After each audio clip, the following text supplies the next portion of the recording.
In recent years, a group of advocates and lawmakers have sought to use a portion of the state's land grant permanent fund to provide additional financial support for early childhood programs here in New Mexico. Now, despite a poll showing voter support for the idea, the legislation has been blocked each year by Republicans and conservative Democrats. Megan Kamerick is the producer of Public Square here on New Mexico PBS. She brings us some of the arguments for and against this proposal. Thank you both for joining us on In Focus. I have Senator Michael Padilla, Democrat from the South Valley, and the newly elected Senate Majority Whip.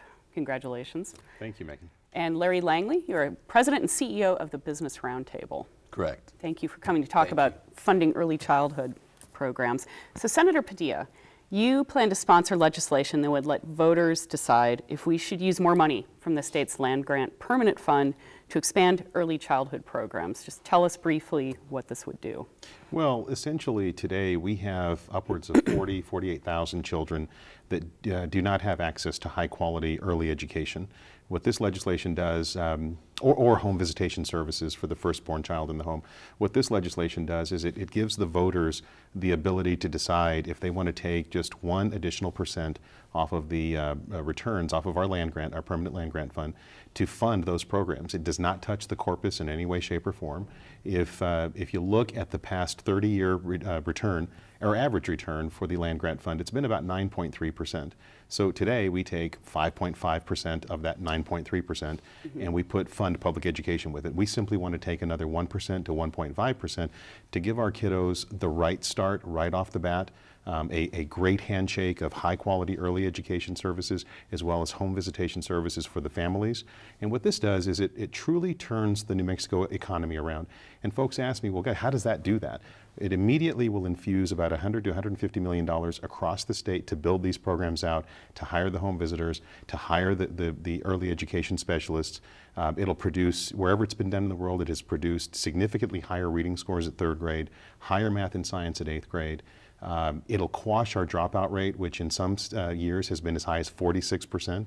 The LFC recently came out with a report that said if we can reduce the dropout rate to something less than 10%, you know, that's going to give us about a $700 million a year savings in downstream benefits, things like lower incarceration rates, lower domestic violence, lower teen pregnancy, and all of the associated things that go along with that. So $150 million a year for a $700 million a year savings, I'll take that investment any day of the week. But you know, the court, you mentioned the Legislative Finance Committee, they, in their data, from 2012, the total funds, state and federal, going to early childhood programs has gone from $137 million several years ago all the way up to $238 million last year. And the LFC budget, which is one of the budgets, is recommending that go up to $261 million this year. So why do we need this? We've been continually increasing. Well, you're absolutely right, and it's a great point, Megan, that you bring up. So I asked for a study as well, and I said, I asked the LFC, where does the money really go by year of life? So if you look at years 1 through 8, you know, a child's, you know, being 1 year old to 8 years old, most of that money, about 85–90% of that money actually goes from ages 3 through 8. Really, we're missing the boat. What we need to be doing is focusing on prenatal through age 5. That's really where the foundation is set on the importance of really just hygiene and health in the home through home visitation, the importance of reading to the child, the importance of making sure that the child has nutrition the right way, and then also immediately investing in high quality. You can almost see it in terms of a hotel. Do you want to stay in a 5-star hotel, or do you want to stay in a 1-star hotel if you can fully pay for a 5-star hotel without raising taxes? Now, is your legislation, is it a memorial? No, this is a constitutional amendment. And so it would have to pass the legislature and go to the governor? Well, actually, no. Okay. What winds up happening is you have to pass both chambers with an actual majority of the elected members.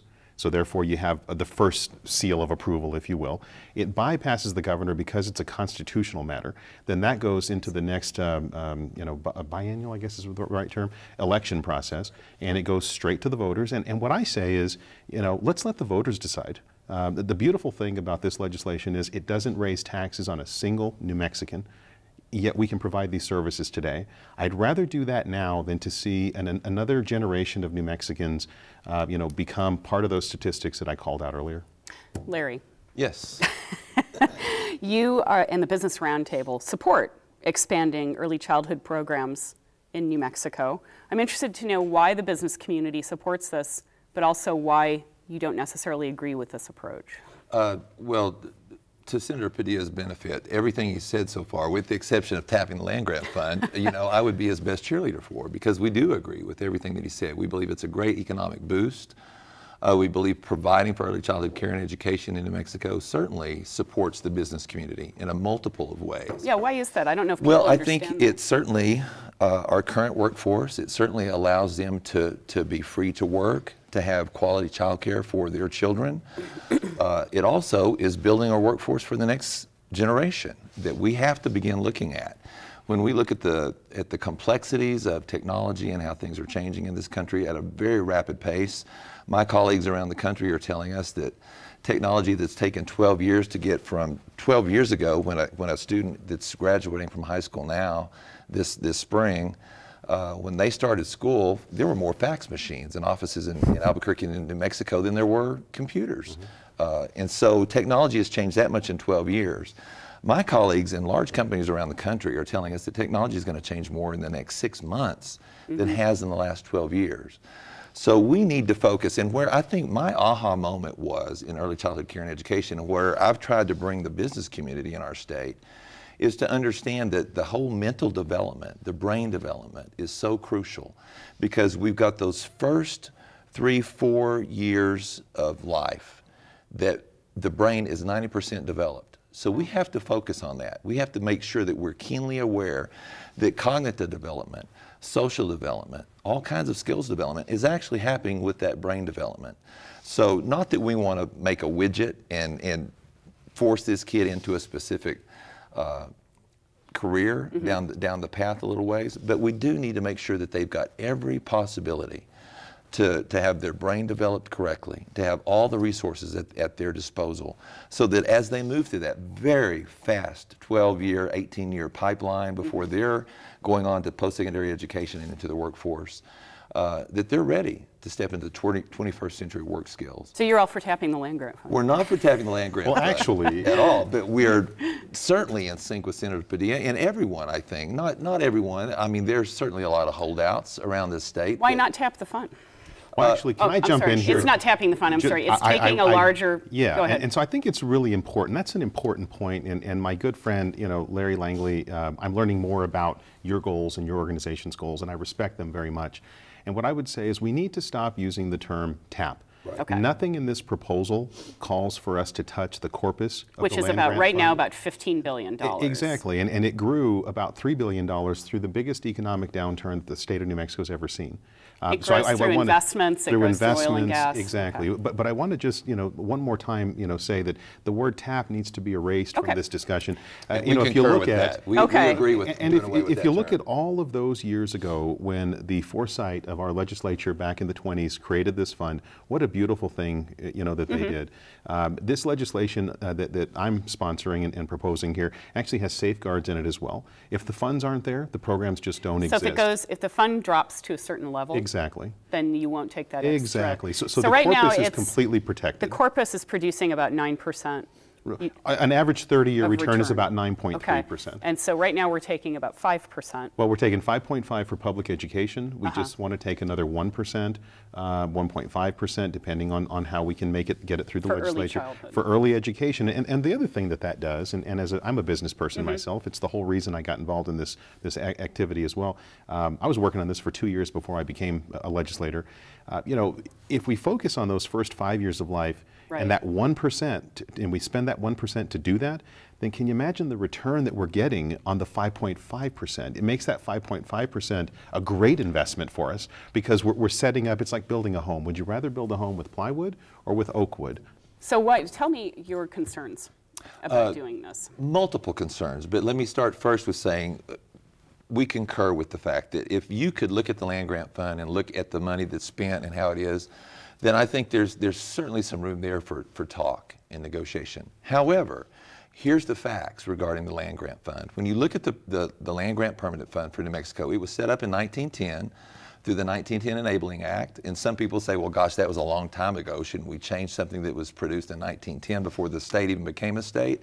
Well, there are some documents that were done brilliantly, and that was one of them. The 1910 Enabling Act was a piece of congressional legislation that allowed New Mexico to become a state. It said, here's how you set up your constitution, but while we're doing that, we're going to set aside certain parts of land in New Mexico that can be revenue generating, and those are going to be set up as a land grant. And the land grant has specified beneficiaries. Okay. It's not, we've often heard it. Have those ever changed?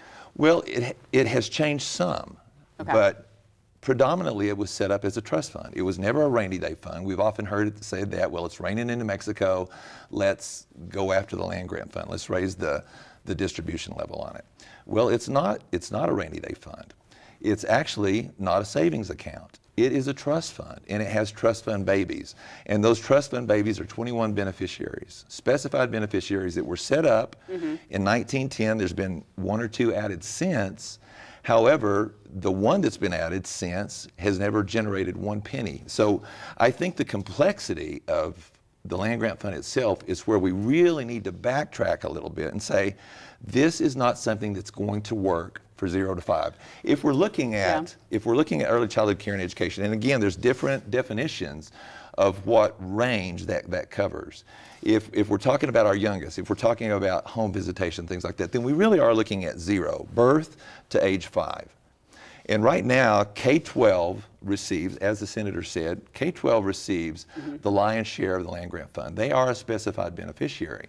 0 to 5 is not a specified beneficiary, nor has it ever been, and we don't believe it ever can be because of the prohibitions that are written in the 1912 Land Grant or Enabling Act. So you'd have to get a Well, that's federal why change. that's why we need to go through the, you know, and this is a great public debate that we're having, and this is a very big decision for the state of New Mexico. I completely understand that. The advocates that are advocating on behalf of this initiative understand that.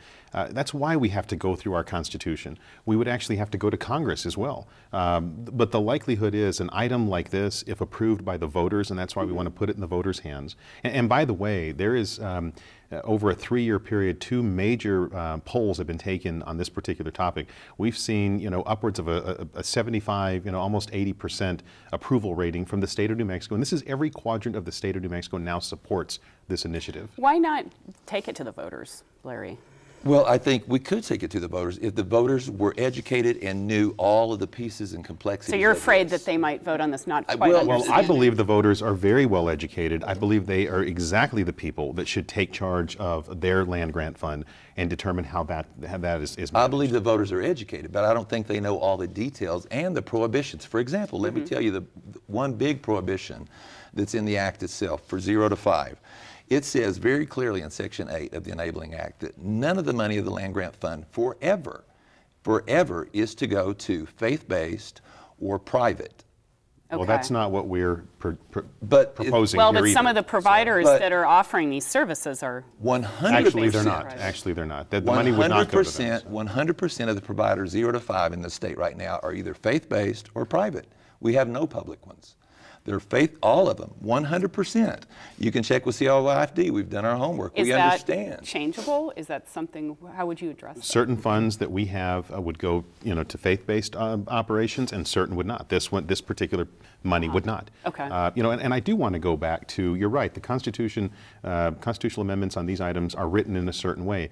And while we may want to say that, wow, you know, how wonderful that was back in 1910, yes, it absolutely, the foresight was phenomenal, but that doesn't mean that we should only look at it that way. We do have very educated voters in the state of New Mexico. It would be our jobs to educate the voters in terms of you know, just like a political campaign. It would be our objectives to actually go out and help the voters make a decision, a very tough decision. But I can tell you right now that, you know, if this were to go to the voters, I'm very confident that it would pass.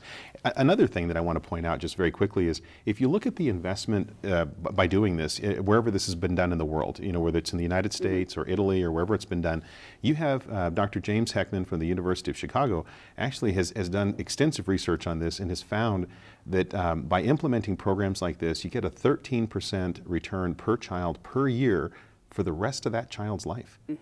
Or, you know, we can go, you know, continually, you know, down the path that we do today by not making this very bold decision And we're going to be looking at ourselves in 20 years, and we're going to have the same results. I'd rather turn the ship, structurally change the state, and in many ways this will change our economy. It'll turn the ship of New Mexico around. One of the issues that has come up with the argument for the sort of incremental increases that we've seen is that we don't have enough infrastructure to absorb. So let's say we pass this $150 million.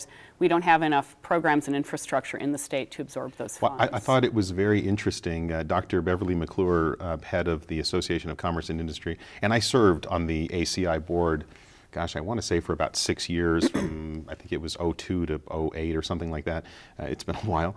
And you know, had called that out, that, you know, the infrastructure simply isn't there. Well, that's a great problem to have, because now you have New Mexico companies that will be able to build out the infrastructure. You'll have employees hired immediately to do this type of work. It's going to be a great infusion and handshake for the economy of New Mexico. What do you think of it? Well, we're not talking about building a corporation over here. We're talking about 0 to 5 education. But you got to provide it. But you've got to have the providers. And we understand that. But right now, that's flying an airplane while you're building it. You can do that with some things. You can do that at a corporate level. 0 to 5 in education, dealing with young minds, young children, developing brains. That's not something you can do with an explosion of an influx of funds over here. It's much better to do it incrementally. So, and we believe also that our legislature has stepped up to the plate, doing it incrementally. We've also focused on quality for those programs, and that's essential. But we've also, I mean, I looked at the LF. All those quality programs would exist in the objective that we have here as well. Okay, we have a few minutes left. So the LFC's data indicates that even though we're doing that incrementally, we still have a tremendous need. We still have low rankings for child well-being. So there's this argument like, that's great that we're doing it, but it's incremental. We're still leaving thousands of kids behind. Let me just approach it like Larry, this. I'll give you the facts. 49th in child well-being. Right. You know, 80% of our 4th graders can't read proficiently. 60% of our preschoolers don't even attend preschool. 76%, you know, aren't proficient in math. You know, 37 to 46% don't graduate. So we've got to do something. I know that we're all in agreement. I have had 0 proposals with another way to do this. So I don't know, we have a proposal on the table that doesn't raise taxes for any New Mexicans. Why wouldn't we capitalize on that right now? So what do you think? Because we're facing uncertain revenue projections. We are. So we have some proposals to again boost spending in some of these programs. Two things, two points I want to make. Number one, because of the prohibitions that are on faith-based and private providers. And again, 100% of the providers right now, 0 to 5 in this state, are either faith-based or private. Our fear is that not one penny of this money from the land grant fund will ever go to 0 to 5. We believe that 100%. It would never go to 0 to 5. Well, that's 100% inaccurate. So. Well, I believe that we're 100% accurate. Secondly, there's never been proven anywhere, and you can look at any state in this country, where you throw a major amount of dollars in anything, where there's ever been any huge, major, or even incremental change in what happened with educational outcomes. It just doesn't happen. It happens over time. It happens incrementally.